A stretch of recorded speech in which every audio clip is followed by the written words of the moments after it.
प्रिय मित्रों, स्वागत है आपका। मैं आचार्य अनूप त्रिपाठी।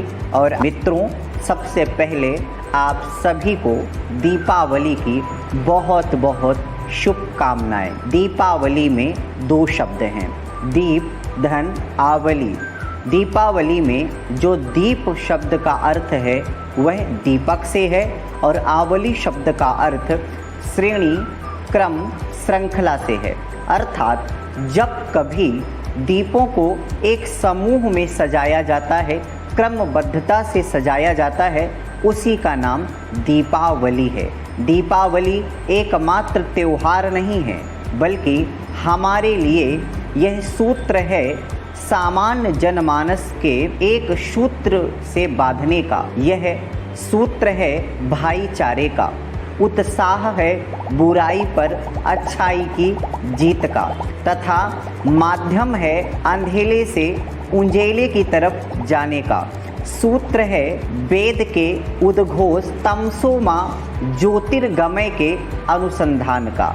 यह त्योहार अर्वाचीन नहीं है, अपितु बड़ा ही प्राचीन है। इसका संबंध त्रेता में भगवान श्री राम से है, तो वहीं द्वापर में भगवान श्री कृष्ण से है। इसके अलावा भी अलग अलग समयावधि में अनेक महापुरुषों के जन्म के रूप में अथवा तो मोक्ष के रूप में भी दीपावली का गहरा संबंध है। यह दीपावली का त्योहार सामान्य जनमानस द्वारा बड़े धूमधाम और उत्साहपूर्वक मनाया जाता है। मनाया भी क्यों ना जाए, यह हमारे चारों पुरुषार्थ धर्म, अर्थ, काम, मोक्ष को पूरा कराने में, प्राप्त कराने में सहायता प्राप्त कराता है। विशेष रूप से माता भगवती लक्ष्मी की अनुकंपा, कृपा प्रदान कराने की सहायता करता है। अगर हम इस दिन विधि पूर्वक माता लक्ष्मी की उपासना करें तो हमारे ऊपर माता लक्ष्मी की विशेष अनुकंपा प्राप्त होती है। लक्ष्मी को सामान्यतया सभी भजते हैं और वो भक्त भी तीन प्रकार से होते हैं, उत्तम कोटि का भक्त, मध्यम कोटि का भक्त और निकृष्ट कोटि का भक्त। और उन भक्तों को प्राप्त लक्ष्मी की गति भी तीन प्रकार से होती है, दान के रूप में, भोग के रूप में और नाश के रूप में। अर्थात नाश हो जाती है लक्ष्मी। अब जो उत्तम कोटि का भक्त है वह लक्ष्मी को पुत्री के रूप में मानता है। अर्थात वह यह सदैव याद रखता है कि लक्ष्मी हमारी पुत्री के रूप में है, मतलब इस पे हमारा अधिकार नहीं है, हमें सिर्फ इसका पालन पोषण करना है। इसके बाद जब यह विवाह योग्य हो जाएगी तो हमें इसका कन्यादान किसी और के साथ में करना है। यह उत्तम प्रकृति का भक्त होता है और लक्ष्मी का पूर्ण सदुपयोग करता है और लक्ष्मी को धर्म के कार्य पे खर्च करता है और उस दान इत्यादि दे करके उसका सदुपयोग करता रहता है। जो दूसरे नंबर का भक्त है, यानी जो धन को, लक्ष्मी को माँ के रूप में मानता है, वह लक्ष्मी से सेवा लेता भी है, यानी भोग करता है, और जब समय आता है तो उसको धार्मिक कार्यों में भी खर्चा करता है। जैसे शिशु की माँ भी सेवा करती है और वह शिशु जब बड़ा हो जाता है तो माँ की भी सेवा करता है। लेकिन जो निकृष्ट अधम कोटि का भक्त होता है वह लक्ष्मी को पत्नी के रूप में मानता है, अर्थात अपने आप को लक्ष्मी का स्वामी और मालिक मानता है। इनके जो स्वामी हैं, इनके जो मालिक हैं, वे साक्षात नारायण हैं। अब नारायण इनके पति हैं और यह अधम भक्त लक्ष्मी को, अपने आप को उनका मालिक मानता है। परिणाम स्वरूप लक्ष्मी का विनाश हो जाता है, क्योंकि कोई साधारण पति भी अपनी पत्नी के लिए दूसरे मालिक को बर्दाश्त नहीं करता है। इसीलिए लक्ष्मी की उपासना नारायण के सहित लक्ष्मी नारायण समझ करके करनी चाहिए, क्योंकि अगर वे नारायण के साथ आएंगी तो आपके घर में ठहरेंगी वो गरुड़ पे सवार होकर के आएंगी। अगर आपने अकेले लक्ष्मी को भजा या मांगा तो लक्ष्मी स्तोय तरंग भंग चपला, लक्ष्मी बड़ी ही चपल हैं, चंचल हैं, उल्लू पर सवार होकर के आएंगी, अकेले आएंगी। और जैसे उल्लू को दिन में दिखाई नहीं देता है, उसी प्रकार लक्ष्मी तो प्राप्त होगी, लेकिन हमारी समझ रूपी आँखें और विवेक रूपी आँखें नहीं रहेंगी, जिसके कारण उसी धन से हमारा सर्वनाश हो जाएगा और हमें उस धन के मद में मदान्ध हो करके अपना ही अनहित कर बैठेंगे।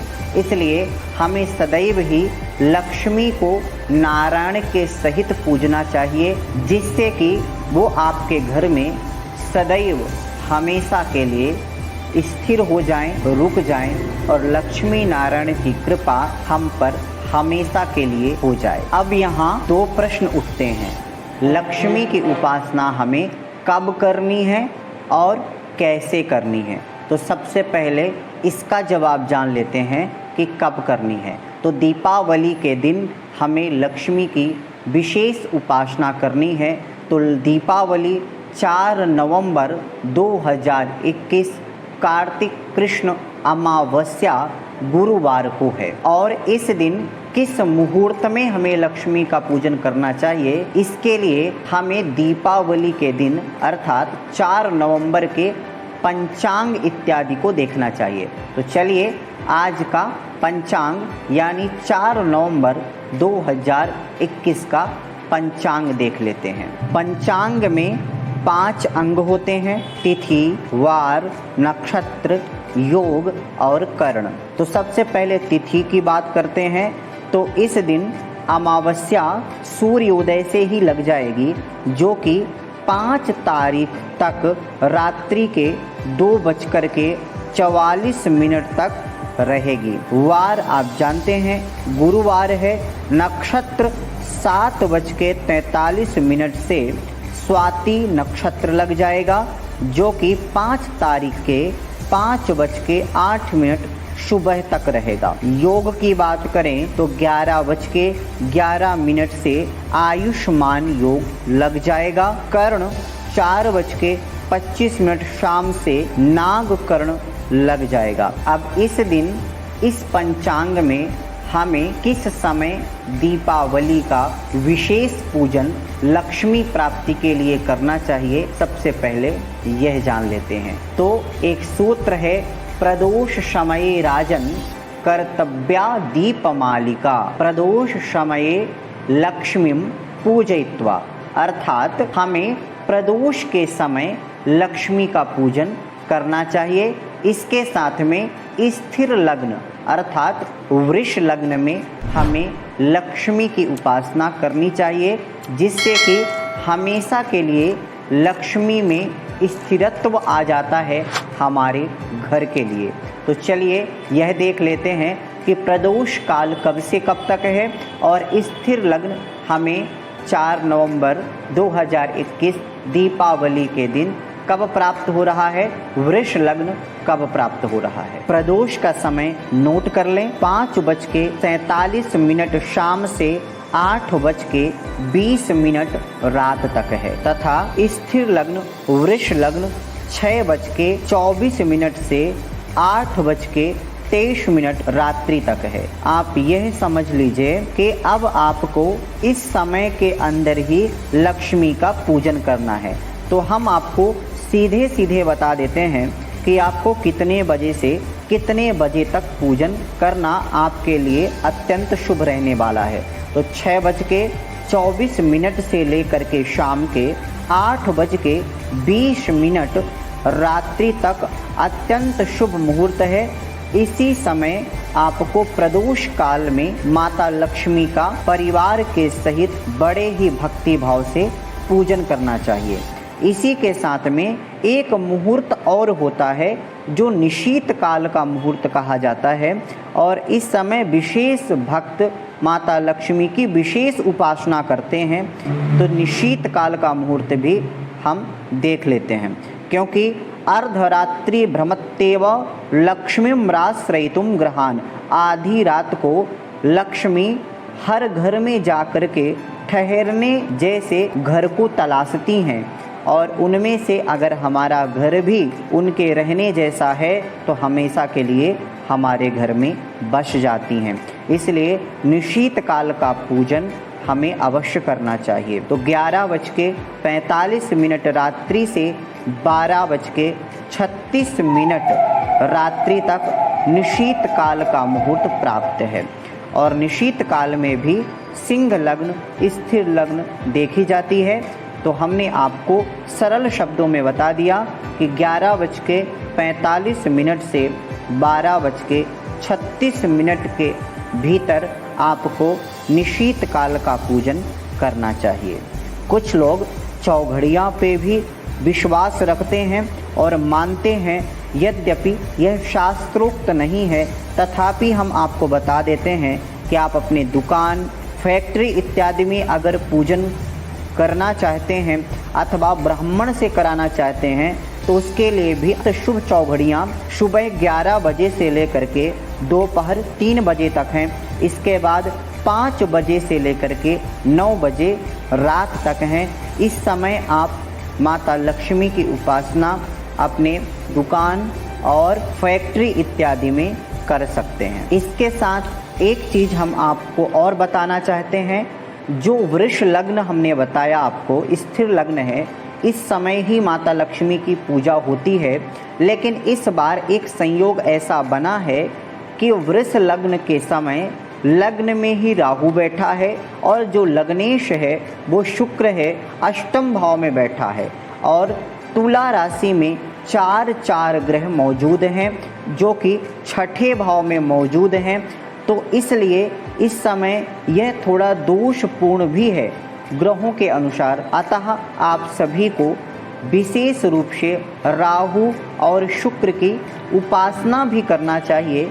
कुछ ना कर सकें तो राहु के मंत्रों का जप, शुक्र के मंत्र का जप करने से वो जो समय आपको हमने बताया उसका कोई भी दोष आपको नहीं लगेगा। इसके अलावा निशीत काल के समय अथवा तो प्रदोष के समय जब भी आप करना चाहें, आप परिवार के सहित लक्ष्मी पूजन करने के बाद एक विशेष विधि हम आपको बता देते हैं, जिसको करने से साल भर लक्ष्मी की कृपा आप सबके परिवार के ऊपर और आपके ऊपर साल भर बनी रहेगी। तो सबसे पहले आप उसकी सामग्री नोट कर लीजिए। इस सामग्री को आपको पहले ही घर में मंगा लेनी है और इस सामग्री को मंगा करके आपको लक्ष्मी की जो विशेष विधि हम बताने वाले हैं उसके अनुसार, उस विधि के अनुसार आपको माता लक्ष्मी का पूजन करना है। तो सामग्री नोट करें। सबसे पहले रेशमी लाल वस्त्र, पोटली, रेशमी सूत्र का एक पोटली बनवा लें अथवा मंगा लें। कमल का एक फूल, कमल गट्टा, 8 कमल गट्टे, केसर, चावल पीला, सुपारी, चांदी का सिक्का, काली हल्दी, गोमती चक्र, कौड़ी, मोती और एकाक्षी नारियल, जटामासी, सूखा आंवला, भोजपत्र, कपूर, रक्त चंदन, श्री यंत्र छोटा और लाल गुंजा, थोड़ा सा गुलाल और कुछ पैसे। इन सारे सामान को एकत्रित करके, सामग्री को एकत्रित करने के बाद, अपनी पूजन करने के बाद उसी पटे पे जहां आपने पूजन किया है लक्ष्मी का, उत्तराभिमुख होकर के बैठ जाएं और घी का दीपक जला लें। इसके बाद आचमन करें, अपने आप को पवित्र करें, संकल्प करें, लाल आसन में बैठ जाएं। इसके बाद में आप सामने एक कलश रखें, उसका पूजन करें और उस कलश में एकाक्षी नारियल रखें। नारियल एकाक्षी ही लेना है और इसके बाद में आपको कलश का पूरा पूजन करना है, पंचोपचार उसमें सारी सामग्रियों को डाल करके। इसके बाद अष्ट महालक्ष्मी का ध्यान करना है। हमने 8 कमल गट्टे बताए हैं, उस एक कमल गट्टे को ले करके चावल के सहित उस कलश का जो एकाक्षी नारियल है कलश के ऊपर आपने रखा है उस पे छोड़ना है और अष्ट महालक्ष्मी का उसमें आह्वान करना है। मंत्र हम आपको बता देते हैं। सबसे पहले लक्ष्मी, जैसा हम मंत्र बोलते जाते हैं वैसे ही आपको बोलना है और हो सके तो आपको नोट कर लेना है। आपके स्क्रीन के सामने भी यह मंत्र आ रहे होंगे तो आपको देख करके पढ़ना है। ओम आद्य लक्ष्मी नमः आवाहयामि स्थापयामि। इसके बाद पुनः ले लेना है कमलगट्टा और पीला चावल। ओम विद्यालक्ष्मी नमः आवाहयामि स्थापयामि। ओम सौभाग्यलक्ष्मी नमः आवाहयामि स्थापयामि। अमृतलक्ष्मी नमः आवाहयामि स्थापयामि। कामलक्ष्मी नमः आवाहयामि स्थापयामि। सत्यलक्ष्मी नमः आवाहयामि स्थापयामि। भोगलक्ष्मी नमः आवाहयामि स्थापयामि। योगलक्ष्मी नमः आवाहयामि स्थापयामि।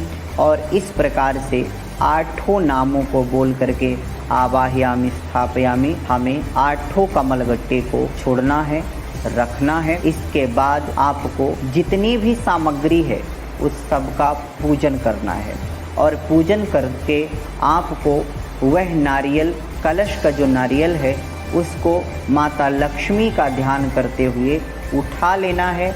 और जैसा कि हमने बताया कि आप एक पोटली पहले से ही बना के रखिएगा और उसी पोटली में अब ये सारा सामान महालक्ष्मी च विद्महे विष्णुपत्नी च धीमहि तन्नो लक्ष्मी प्रचोदयात् कह करके आपको यह सारा सामान एक एक करके सब पोटली में डालते जाना है। और सारा सामान यानी 2100 सामान आपको पोटली में डाल देना है। और डालने के बाद आपको 11 बार हो सके तो श्री सूक्त का पाठ करना है और 11 बार आपको कनकधारा स्तोत्र का पाठ करना है। दीप रात भर जलता रहे इसका विशेष ध्यान देना है।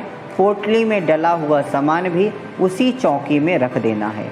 प्रणाम नमस्कार करके आपको उठना है और रात्र भर उस दीपक को अगर आप देख पाएँ तो बहुत अच्छी बात है कि वह बुझे ना।